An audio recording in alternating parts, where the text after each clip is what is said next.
In today's video, I'm going to teach you how to use the date range tool on Tradingview. Whether you're a seasoned trader or just starting out, becoming familiar with Tradingview's features can greatly enhance your analysis. Today, we'll be focusing on how you can effectively use the date range tool to measure and analyze specific time periods on your charts. First and foremost, ensure that you have your Tradingview chart open. Once you're there, let's dive into the drawing tools, which are located on the left side of your interface. Among the various icons you'll see, locate the range icon. It may require a keen eye, but it's generally easily identifiable among the drawing tools. Clicking on this icon will give you access to the date range selection. With the date range tool selected, you're ready to set your desired range. Simply click on the chart at the point where you want your date range to start. Once you've made that first selection, click and drag your cursor across the chart to the point where you want your date range to end. Release the cursor and you'll see a shaded area appear indicating the time range you've selected. This is a visual representation of the period you're analyzing. Once your range is set, you have the flexibility to edit some styles to customize how this range looks on your chart.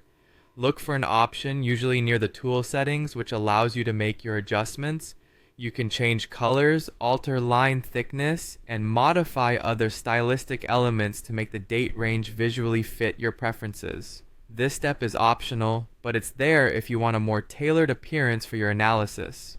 After you've customized the style to your liking, press OK to confirm your changes. This will solidify the settings and update the chart to reflect these stylistic modifications. From here, you can go a step further by exploring more style options. Clicking once again on the date range might show additional style settings. Now, go to Style and examine the various elements it offers. Here, you can further define how visible the coordinates and textual annotations on the date range appear. Tweaking these settings may help you better analyze the data within your chosen time frame. Lastly, once everything aligns with what you need, complete the process by pressing OK. This action finalizes any additional changes, ensuring that your chart is set up precisely as you want. And there you have it, a simple yet comprehensive way to utilize the date range tool in Tradingview. This tool is particularly useful when trying to pinpoint and measure the performance of an asset over a specific period. Understanding how to make the most of these kinds of features can significantly enhance your charting experience and help you make more informed trading decisions. Thank you for tuning in, and I hope this helps you navigate Tradingview with greater ease and confidence.